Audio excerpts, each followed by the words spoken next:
President Donald Trump will dispatch his top diplomatic and military advisors to Pakistan in the coming weeks, turning up the heat on a nuclear-armed ally accused of harboring terror groups. Weeks after Trump angrily accused Islamabad of providing safe haven to agents of chaos, Secretary of State Rex Tillerson plans to depart for Pakistan late this month.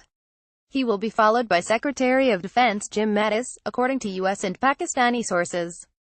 Advertisement opens a new window. The Onetwa punch is designed to drill home Trump's message that Pakistani state support for jihadist groups has to end, according to officials briefed on the visits. Washington has long been frustrated by Pakistan's willingness to offer cross-border safe havens to Taliban factions and armed Islamist groups fighting U.S. troops and their Afghan allies.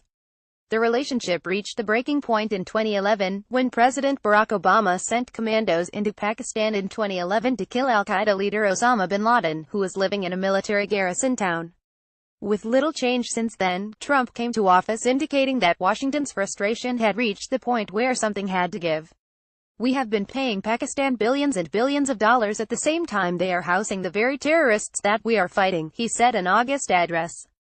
But in the 6 weeks since Trump signaled that tougher tone, there have been precious few signs that the calculus in South Asia has changed.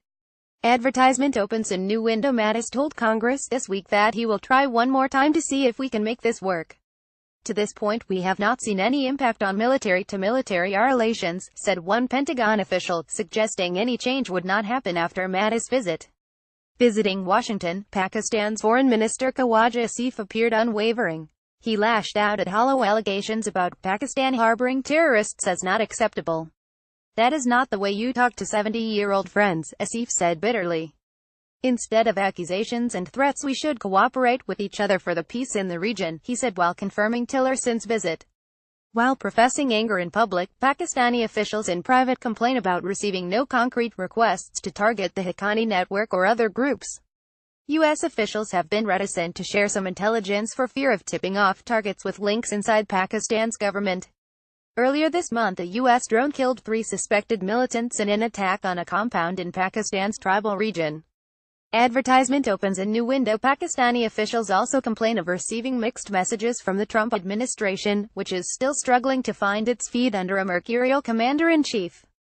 A September meeting in New York between Vice President Mike Pence and Prime Minister Shahid Khaqan Abbasi was said to be cordial, despite Trump's fire and brimstone rhetoric. "It was a very good meeting with the Vice President," said Asif. After that, Pakistan officials said, they were surprised at a tougher tone outlined in public by Mattis and in private by Trump's National Security Advisor H.R. McMaster.